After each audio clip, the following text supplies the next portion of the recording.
Assalamualaikum warahmatullahi wabarakatuh. Perkenalkan, nama saya Zulhainisa dengan NIM 2374230023. Pada kesempatan ini saya akan mempresentasikan tugas akhir ujian semester saya yang berjudul Kedudukan Kohabitasi dalam Sistem Hukum Perkawinan Indonesia dalam Perspektif Legal Positivism.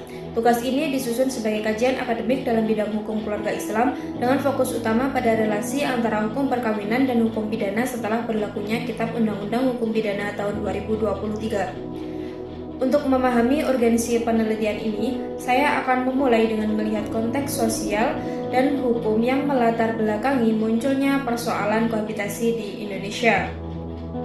Dalam perkembangan masyarakat Indonesia, terjadi perubahan pola hubungan antara laki-laki dan perempuan sebagai dampak dari modernisasi, urbanisasi, dan perubahan gaya hidup.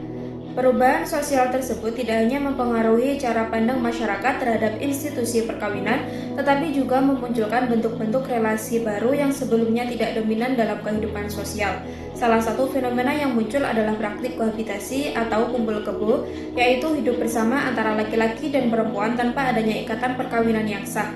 Praktik ini seringkali dipandang bertentangan dengan norma agama dan norma sosial yang hidup dalam masyarakat Indonesia. Namun demikian, dalam realitas sosial, praktik kohabitasi tetap berkembang terutama di wilayah perkotaan. Kondisi ini menunjukkan adanya kesenjangan antara norma ideal yang diatur oleh hukum dan realitas sosial yang terjadi di masyarakat. Oleh karena itu, fenomena kohabitasi menimbulkan persoalan hukum yang menarik untuk dikaji secara normatif, terutama ketika negara mulai melakukan intervensi melalui hukum pidana. Secara normatif, sistem hukum Indonesia menempatkan perkawinan sebagai satu-satunya institusi yang sah untuk membentuk hubungan antara laki-laki dan perempuan.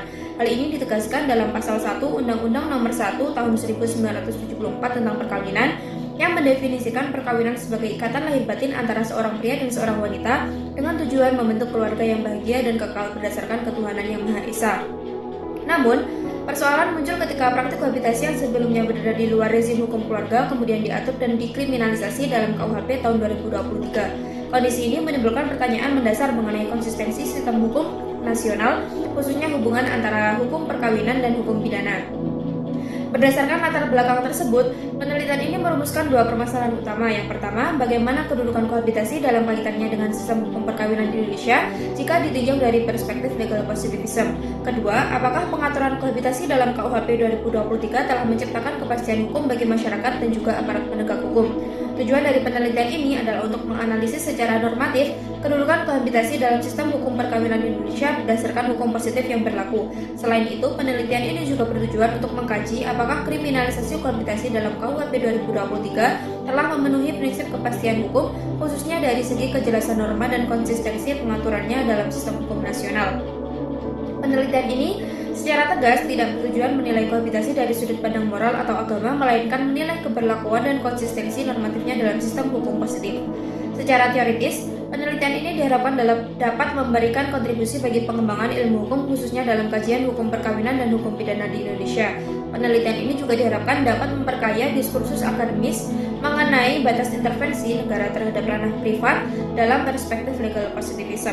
Secara praktis, penelitian ini diharapkan dapat memberikan pemahaman yang lebih komprehensif bagi masyarakat mengenai implikasi yuridis praktik kohabitasi, serta menjadi bahan pertimbangan bagi aparat penegak hukum dan membuat kebijakan dalam menerapkan dan mengevaluasi ketentuan KUHP 2023. Konsep kohabitasi dalam penelitian ini dipahami sebagai praktik hidup bersama antara laki-laki dan perempuan yang menyerupai hubungan suami istri tanpa adanya ikatan perkawinan yang sah. Dalam literatur hukum, khususnya Black's Law Dictionary, kohabitasi dijelaskan sebagai hidup bersama dengan asumsi hak dan kewajiban layaknya pasangan menikah, meskipun hubungan tersebut tidak bergantung pada relasi seksual. Secara yuridis, kohabitasi memiliki karakteristik utama berupa ketiadaan dasar legal formal. Tidak adanya akta perkawinan menyebabkan hubungan ini tidak menimbulkan akibat hukum keperdataan sebagaimana perkawinan yang sah, baik terkait hak dan kewajiban suami istri, status hukum anak maupun pengaturan harta bersama. Oleh karena itu, dalam sistem hukum Indonesia, kohabitasi diposisikan sebagai hubungan privat yang berada di luar rezim hukum perkawinan. Sistem hukum perkawinan Indonesia dibangun atas asas legalitas formal, di mana negara hanya mengakui perkawinan yang dilakukan secara sah sebagai dasar pembentukan keluarga. Hubungan laki-laki dan perempuan di luar perkawinan tidak diakui sebagai hubungan hukum dan tidak menimbulkan akibat hukum keperdataan. Permasalahan muncul ketika kohabitasi yang secara sistematik berada di luar hukum perkawinan kemudian diatur dalam hukum pidana. Kondisi ini menimbulkan potensi disharmoni antara cabang hukum karena hukum pidana mengatur perilaku yang secara normatif tidak diakui dalam hukum keluarga.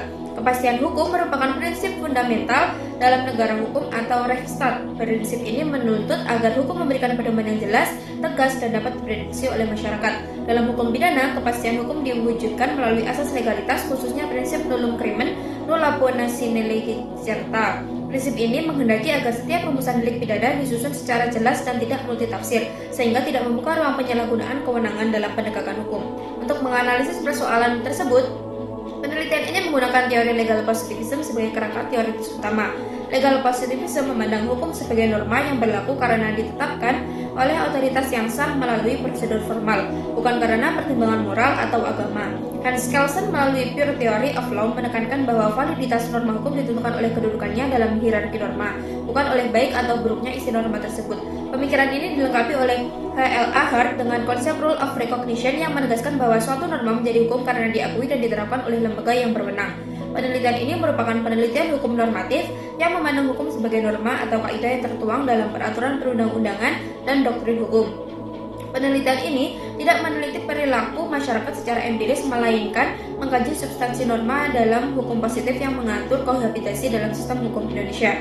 Pendekatan yang digunakan adalah pendekatan perundang-undangan dan pendekatan konseptual. Pendekatan perundang-undangan digunakan untuk menelaah UU Perkawinan dan KUHP 2023, sedangkan pendekatan konseptual digunakan untuk menganalisis konsep kohabitasi, kepastian hukum, dan juga legal positivism. Data yang digunakan dalam penelitian ini adalah data sekunder yang diperoleh melalui studi kepustakaan. Data tersebut terdiri dari bahan hukum primer, sekunder, dan juga tersier. Pengumpulan data dilakukan melalui tahapan penentuan bahan hukum, inventarisasi sumber, serta pengkajian dan penelaahan norma hukum yang relevan. Selanjutnya, data diolah melalui tahapan editing, klasifikasi, verifikasi, analisis kualitatif, dan penarikan kesimpulan. Sebagai penutup, penelitian ini berupaya menempatkan kohabitasi secara objektif dalam sistem hukum positif Indonesia. Penelitian ini tidak bertujuan membenarkan atau menolak kohabitasi secara moral, melainkan menilai konsistensi dan kepastian hukumnya setelah berlakunya KUHP 2023. Saya berharap penelitian ini dapat memberikan kontribusi akademik yang rasional dan sistematis dalam pengembangan hukum pidana dan hukum perkawinan di Indonesia. Atas perhatian Bapak, saya ucapkan terima kasih. Wassalamualaikum warahmatullahi wabarakatuh.